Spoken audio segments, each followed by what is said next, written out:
You've been following the news just like I have, and with all the talk about U.S. tariffs and the way global stock markets are reacting, it really makes you wonder if we've seen this movie before, right?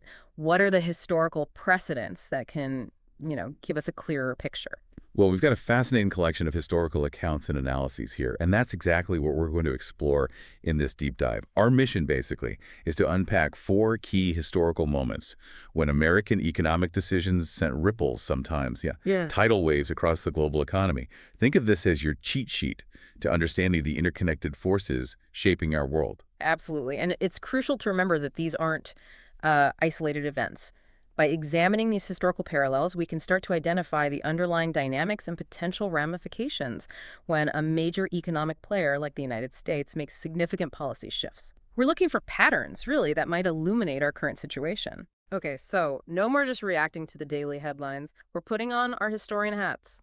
And we've got four key stops on our journey, each offering a compelling and sometimes, well, unsettling story. First, we're traveling all the way back to 1929 and the stock market crash that ushered in the Great Depression. This is a story about what happens when boundless optimism isn't kept in check. And the global consequences were immense, even contributing to the rise of Hitler and impacting the Indian independence movement. It's quite something. What's fascinating even then is the early stage of global interconnectedness. You know, Mm. a financial meltdown in one country leading to widespread economic suffering and political upheaval thousands of miles away really highlights how intertwined the world was becoming even back then. Yeah, even in the early 20th century. Then we're fast forwarding to 1971 and the Nixon shock. Hmm.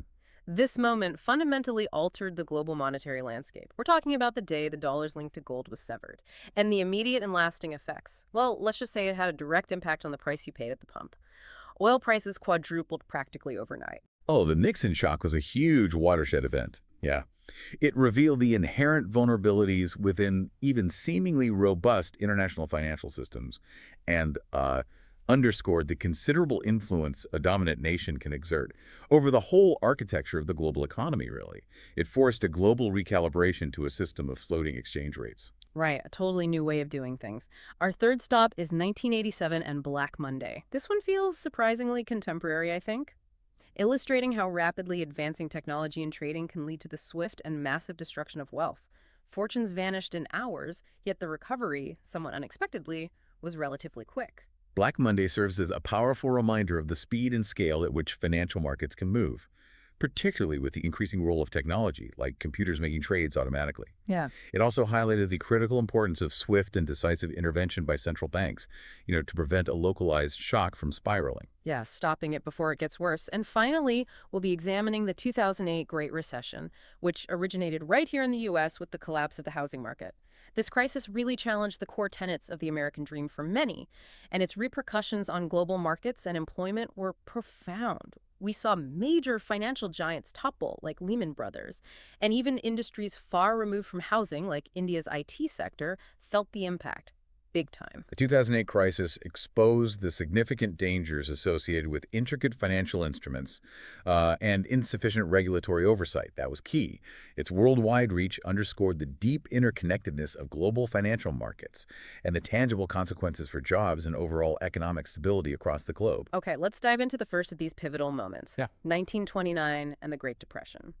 It's almost hard to fathom now, but in the years after World War I, the American economy was booming, really booming. There was this pervasive belief, almost an unshakable conviction, that the stock market would just keep climbing, forever, almost. And that widespread optimism, while understandable given the post-war economic expansion, fueled some exceptionally risky behaviors.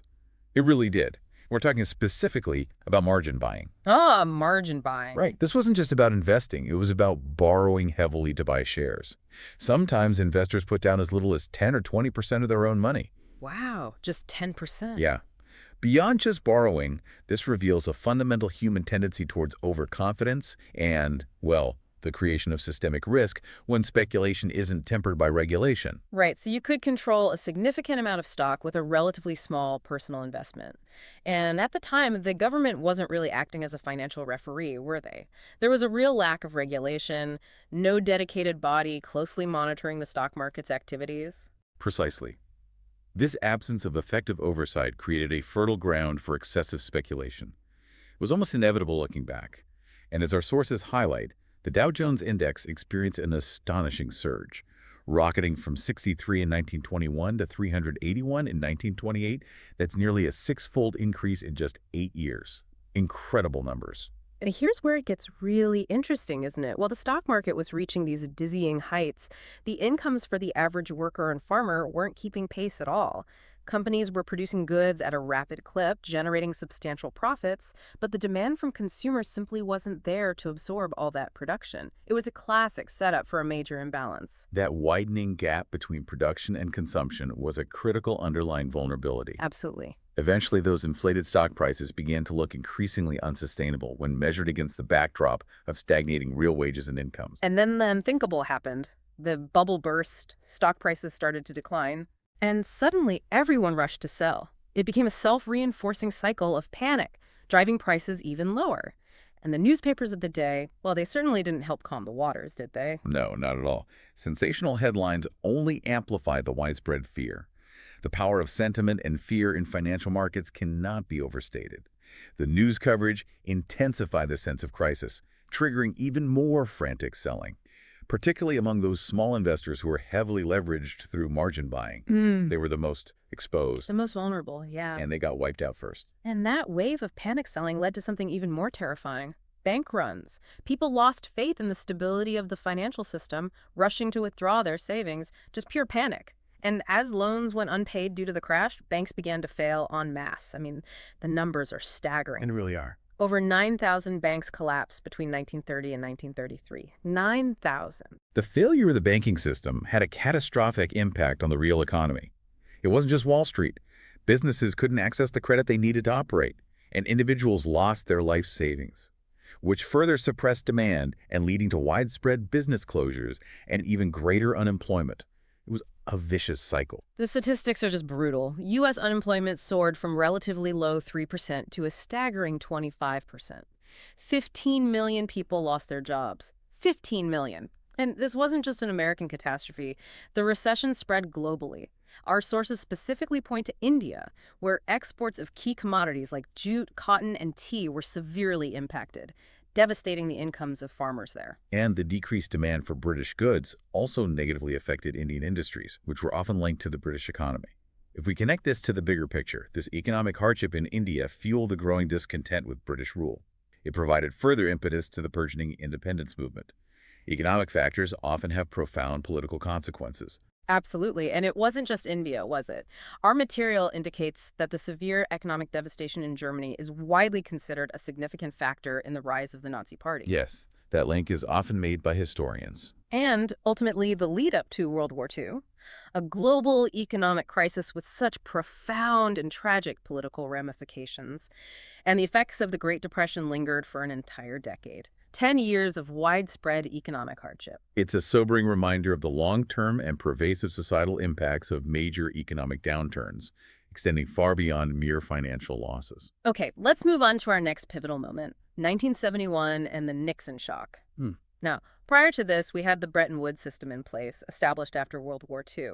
Could you give us a clear overview of how that system was intended to function? Sure. The Bretton Woods system, created in 1944, essentially fixed the exchange rates between most major world currencies and the U.S. dollar. That was the anchor. Crucially, the U.S. dollar was convertible to gold at a fixed price, $35 an ounce, I believe.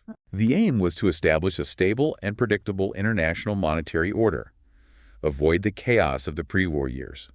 The dollar was chosen as the anchor because the U.S. held the largest gold reserves, Fort Knox and all that, and had the strongest post-war economy.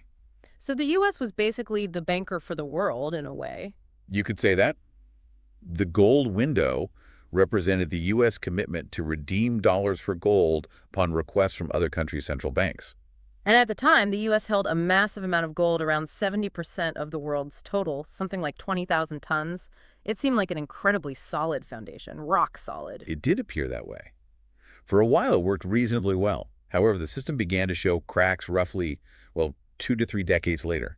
The immense financial burden of the Vietnam War placed a significant strain on the U.S. economy.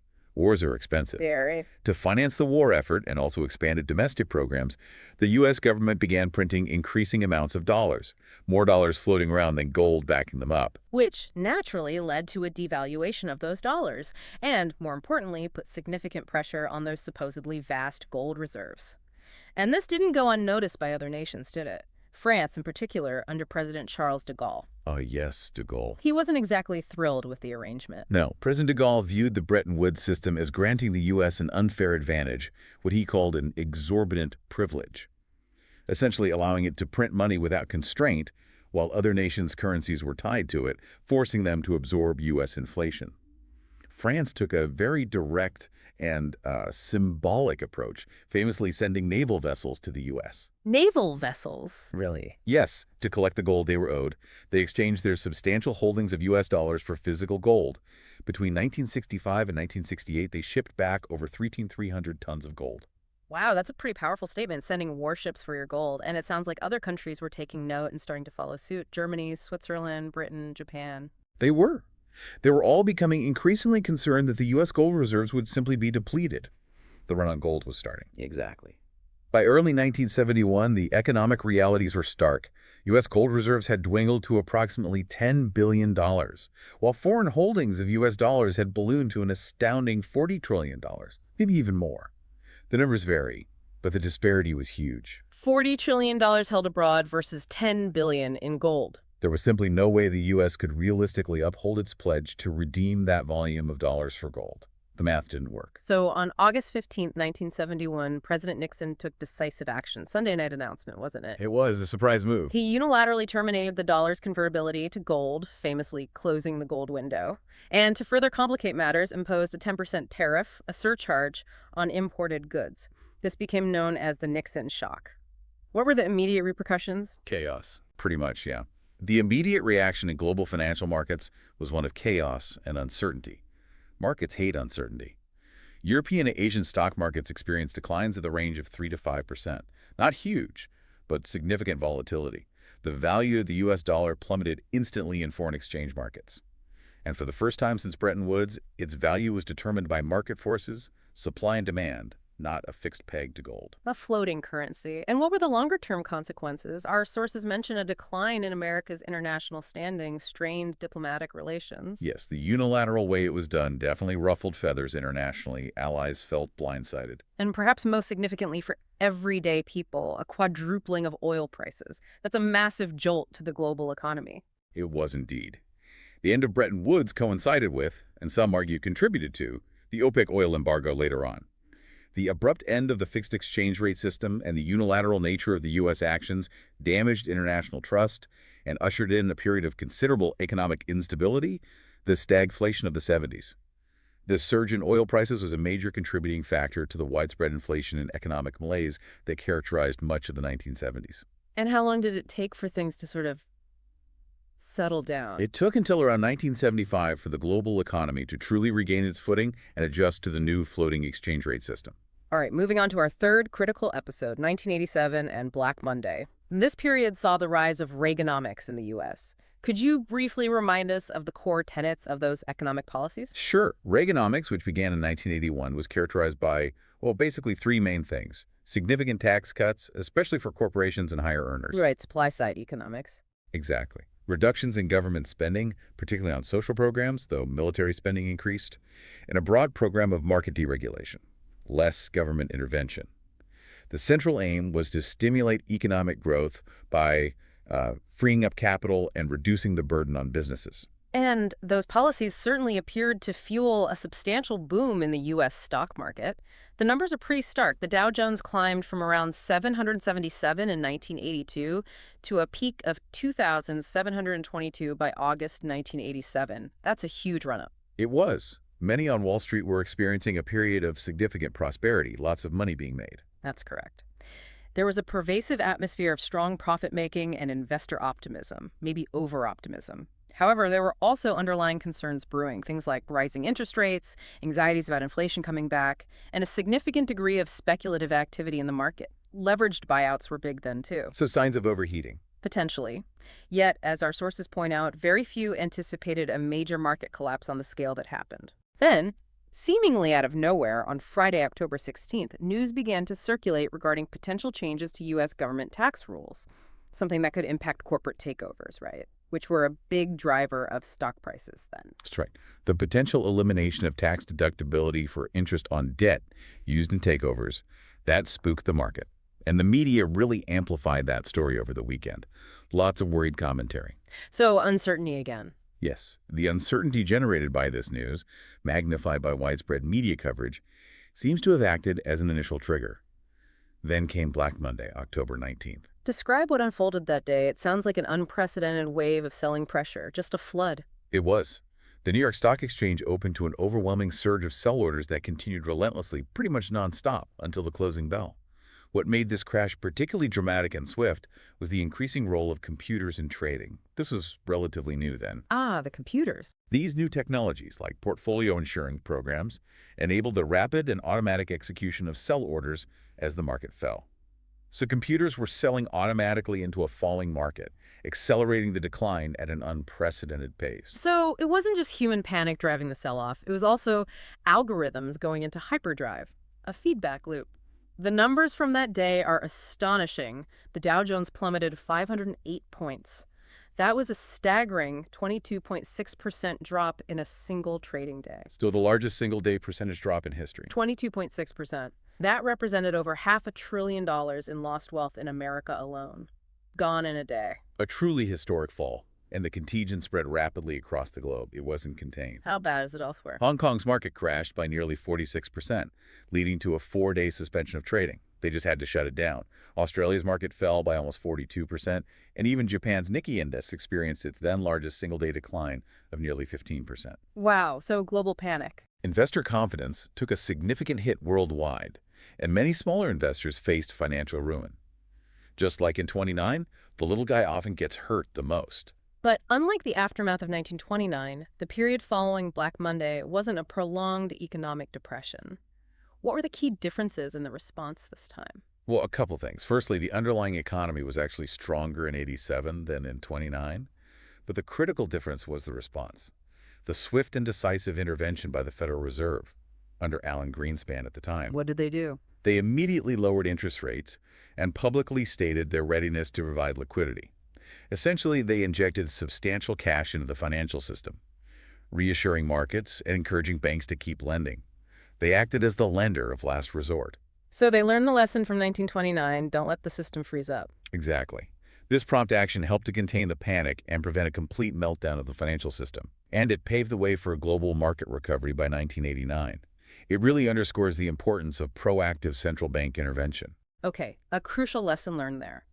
Finally, let's turn our attention to the most recent of these historical events, the 2008 Great Recession, still fresh in many people's minds. The early 2000s in America generally felt like a period of relative economic growth, didn't they? With many pursuing that quintessential American dream of home ownership and, a better quality of life. Yes, the ideal of the American dream, which really gained traction after the hardships of the 1929 Depression, was a powerful driving force. Homeownership was central to it. And in the early 2000s, factors like historically low interest rates set by the Fed after the dot-com bust, Right, trying to stimulate the economy. the widespread availability of cheap home loans, sometimes with very low initial payments or teaser rates, and a general relaxation of lending standards by banks, and, frankly, encouraged by government policy pushing homeownership.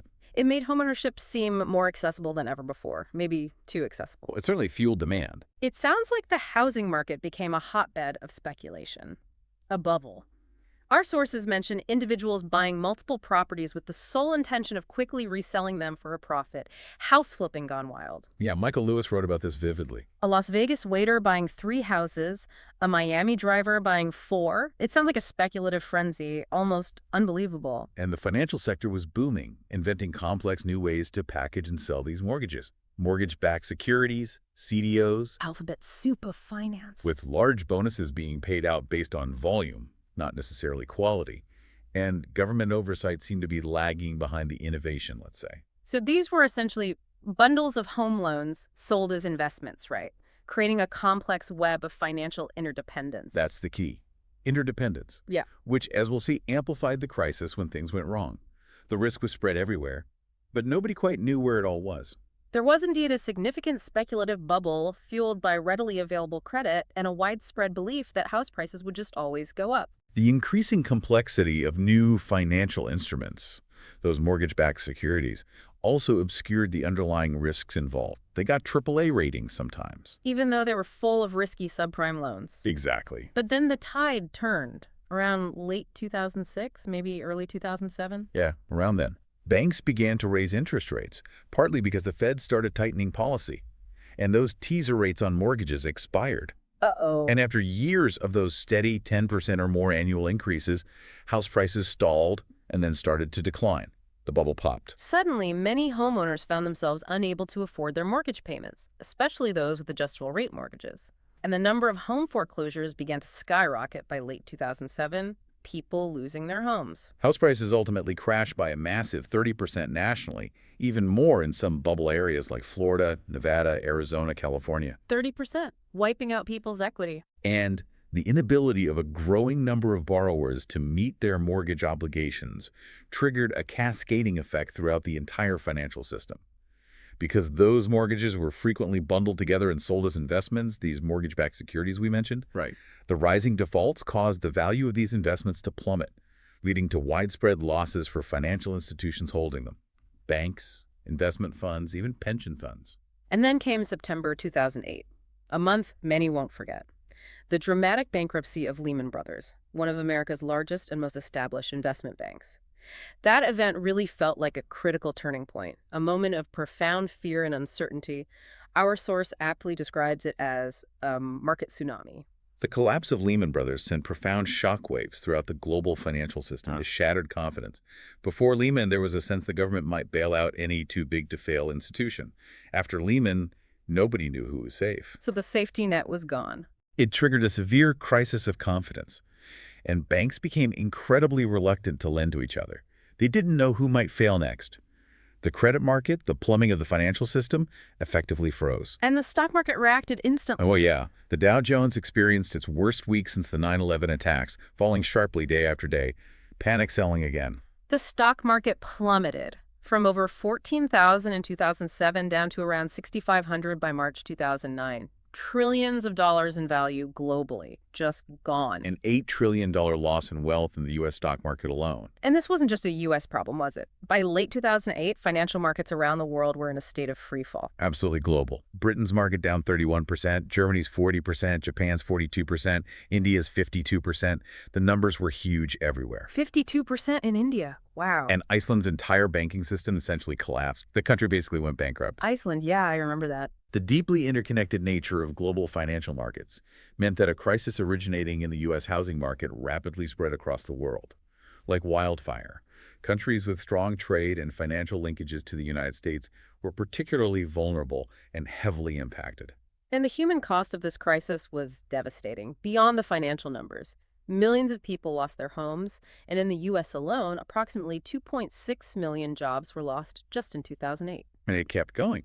Eventually, 8.7 million U.S. jobs were lost over about 18 months. 8.7 million. With the unemployment rate climbing to 10%, highest in decades. But what I found particularly striking was the impact on private sector employment, both in the U.S. and as far away as India. Yes, the 2008 recession led to widespread company layoffs, hiring freezes, and business closures, resulting in the loss of millions of private sector jobs in the U.S., especially in sectors like banking, obviously, but also construction, manufacturing, the automotive industry. The auto bailout happened around then, too. That's right.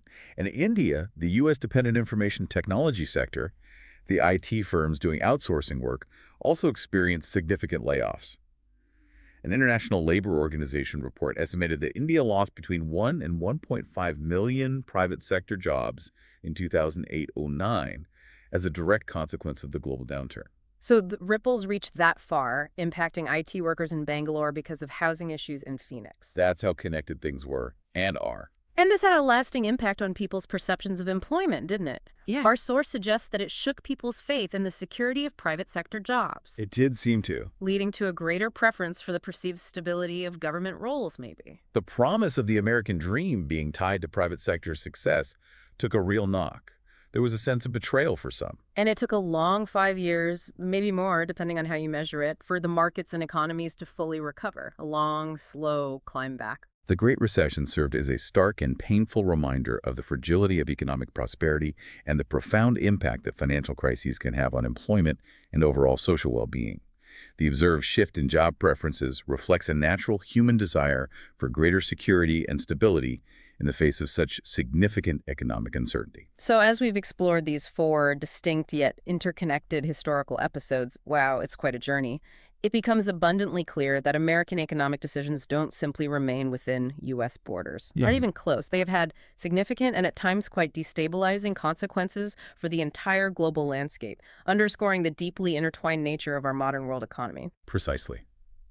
From the stock market crash of 1929, triggering a global depression and widespread political instability, to the Nixon shock, fundamentally reshaping the international monetary system, the Black Monday crash, demonstrating the lightning speed of modern market contagion, and the 2008 Great Recession, highlighting the inherent risks within interconnected financial systems and profoundly impacting global employment patterns. The historical evidence of this interconnectedness is compelling. It's a recurring theme. And this brings us back to the present day and to the initial concerns that you, our listener, might have regarding current U.S. tariffs or interest rate hikes, or the increased volatility we're observing in global stock markets. While we certainly aren't in the business of making predictions here, Definitely not. understanding these significant historical precedents provides us with an invaluable framework, a lens maybe, through which to analyze and interpret current economic events. By examining these past crises, we can develop a deeper appreciation for the complexities of international economics and the potential cascading effects of national economic policies, especially from a major player like the U.S. in an increasingly interconnected world. It fosters a more informed and nuanced understanding of the powerful forces that continue to shape our present economic reality. Context is key. So here's a final thought for you to consider as we wrap up. Reflecting on these historical events, what fundamental factors do you believe consistently amplify the global impact of individual national economic policies? Is it technology, finance, political structures? Or perhaps thinking about it differently. Yeah. In our increasingly interconnected world, what inherent responsibilities do major economic powers bear regarding the overall stability and well-being of the global economic system? Does national interest have limits? Responsibilities versus national interest. That's a big question. Definitely something to think about long after this deep dive is over.